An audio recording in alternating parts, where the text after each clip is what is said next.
Hello dear learners, today I am here Garima Sharma with a video based on the uses of phrases.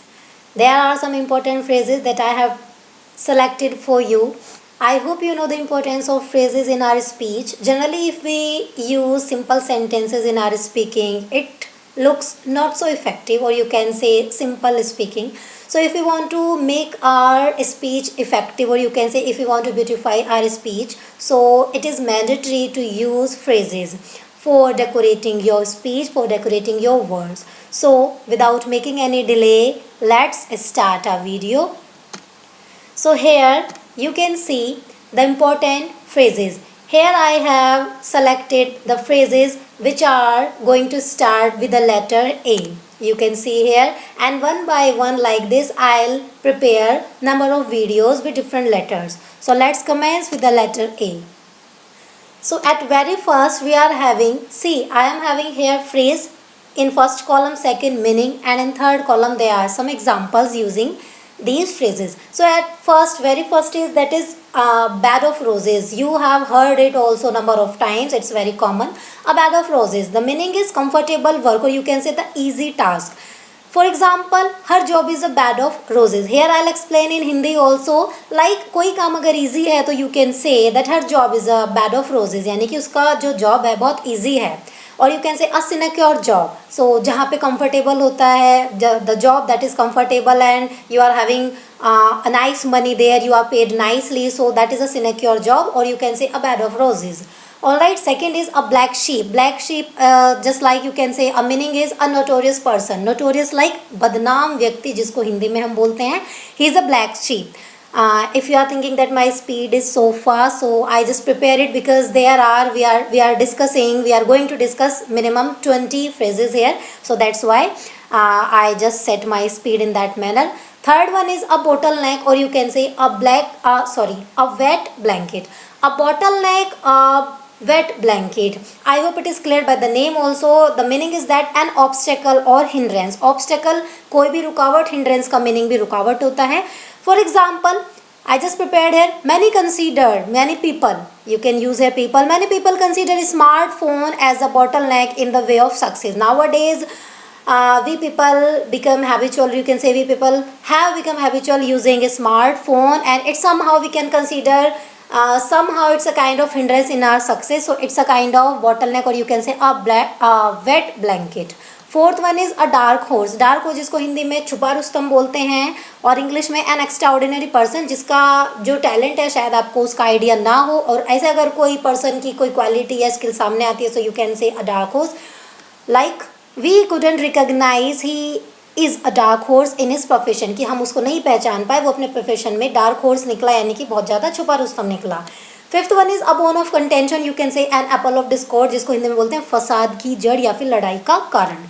Cause of dispute I have mentioned here in English, and you can say the example for this is this dress is a bone of contention or an apple of discord between two sisters. अगर दो sister किसी एक dress के लिए आपस में लड़ें, that means कि वो जो ड्रेस है वो एक बोन ऑफ कंटेंशन साबित हुई है.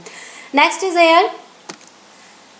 Let's move to the number 6, a fair weather friend. Fair means अच्छा weather friend, just like Hindi में बोलेंगे सुख का साथी. There are number of friend nowadays की जो अच्छे टाइम में आपके साथ होते हैं, और बैड टाइम में जब आपको उनकी नीड होती है तो वो गायब हो जाते हैं.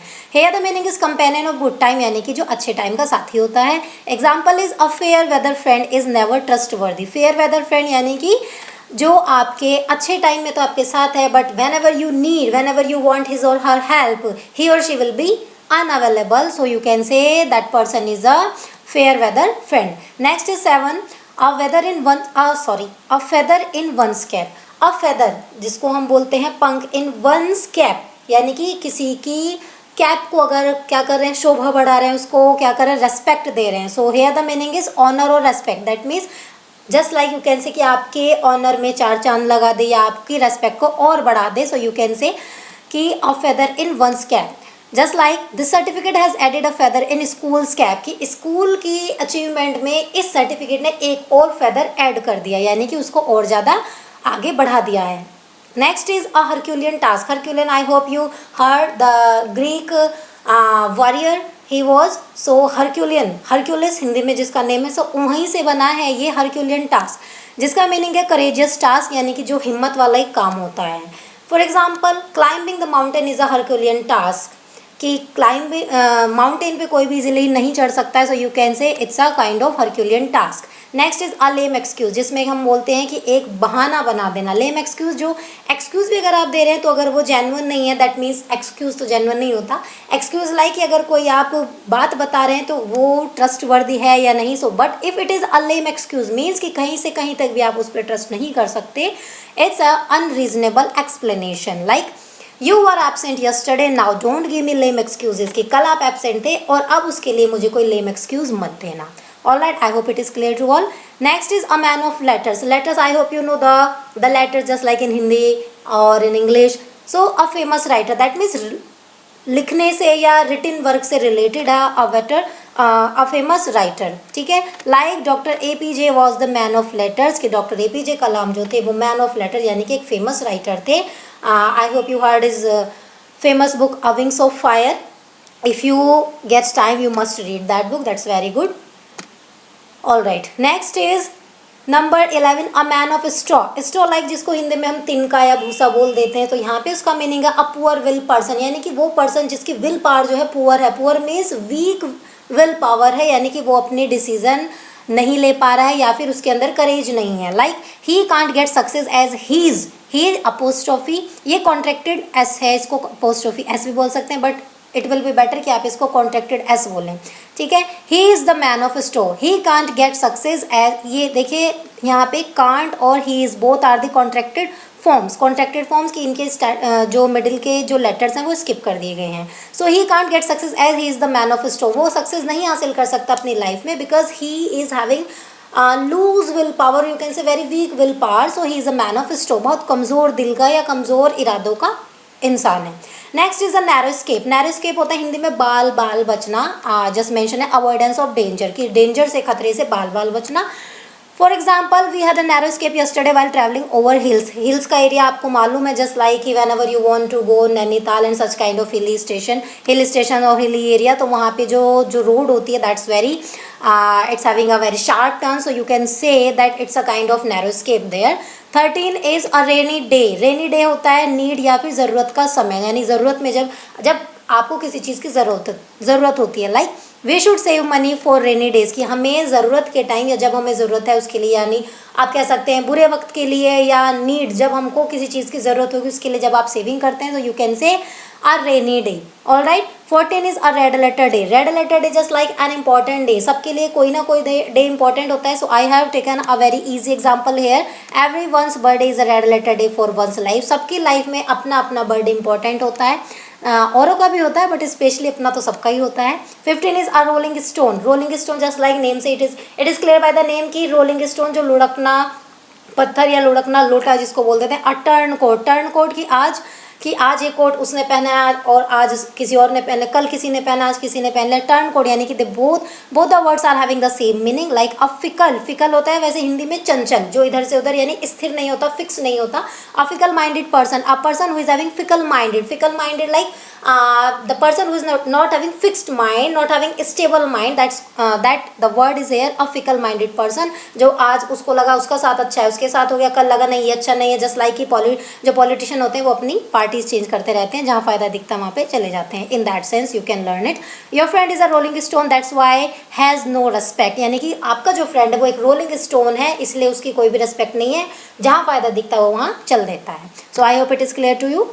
Next is, and I think this is last slide of today's, 16 is a square peg. Peg होता है कील। A square peg in a round hole. Round hole में एक square peg, यानी कि एक होल जो है दैट इज राउंड और उसमें जो पैग है यानी कील है वो किस शेप की है, वो स्क्वायर है। सो यू कैन इमेजिन कि दोनों की shape different, so it's not able to fit, वो फिट नहीं हो सकती। So you can say unsuitable है। So here the meaning is undeserving person. ये जो फ्रेज है दिस इज अप्रोप्रिएट और you can say this is suitable for the person, so it is undeserving person. If a person is not deserving और you can say not having the qualities, not having the skill, so we can say you are a square peg in a round hole. For example he is a square peg in a round hole, he should try somewhere else. यानी कि वो जो है आपका दो, suppose कि कोई person interview के लिए आ रहा हो, बाद में उसका जो फीडबैक हुआ that he is a square peg in a round hole, so he should try somewhere else, he is not deserving candidate here. Now 17 is all Greek and Latin. I hope you know these are the language, just like number of words in English language have been brought from Greek and Latin language. So the meaning is that, and it's not, these both languages are not easy to understand. So the meaning is that out of understanding, कि जो समझ से बाहर हो, out of your reach. Reach means कि आपकी समझ से बाहर है. The letter is all, this letter is all Greek and Latin for me. Suppose कि handwriting समझ में नहीं, और you can say कि कुछ भी समझ नहीं आ रहा है, so you can say this letter is all Greek and Latin for me. This is just beyond my head, कि मेरे सर से ऊपर, सर के ऊपर से जा रहा है, like कुछ समझ नहीं आ रहा in that sense. 18 is all in all. All in all Hindi में जिसका मीनिंग होता है सर्वोपरि, और यू कैन से सुपीरियर और हैविंग ऑल पावर. ठीक है, जिसको इंग्लिश पावर नहीं पावर बोलते हैं. Alright, Hitler was all in Germany. I hope you all are aware of Hitler. Hitler के बारे में सबने सुना है. So in that time he was having superior power, so he was all in that time. 19, and I hope you know the first world war, he was the head there, so you must read about it. 19 is apple pie order. Apple pie order की properly arrange कर देना या व्यवस्थित तरीके से arrange कर देना. Arrange properly, किसी चीज़ को प्रॉपरली अरेंज किया गया होता है, उसको बोलते हैं. Just like I hope you have seen whenever you visit grocery और whenever you visit to that juice corner, वहाँ पे वो कैरेट्स को, फ्रूट्स को इस बड़े तरीके से लगाते हैं. You can say that the fruits are arrange in apple pie order in that way. So all, for example, all benches in the class were in apple pie order. So it's your choice to use arranged word along with this apple pie order or not, because itself, this phrase itself is having the meaning inside it, arranged word इसी में छुपा हुआ है. Then 20 is at 6s and 7. 6s and 7 होता है तितर बितर होना, इधर उधर बिखरा रहना. The meaning is in English is scattered just because of their mischievous, just because of their mischief, all furniture of the room is at 6s and 7. That means just because of their mischief, यानी उनकी शरारत की वजह से all furniture of the room is at 6s and 7, यानी सारा furniture बिखरा हुआ है. So I hope you got all these points, all these phrases that I have discussed here. Soon I'll be there with the next video. I think with letter A these are sufficient for you. Just revise them. How many are new for you and how many are already, how many with how many you are already aware of. So just mention here in the comment box, and we will be soon meeting with the next video, that the letters, the phrases that will start with the letter B. Till then, take care and goodbye everyone.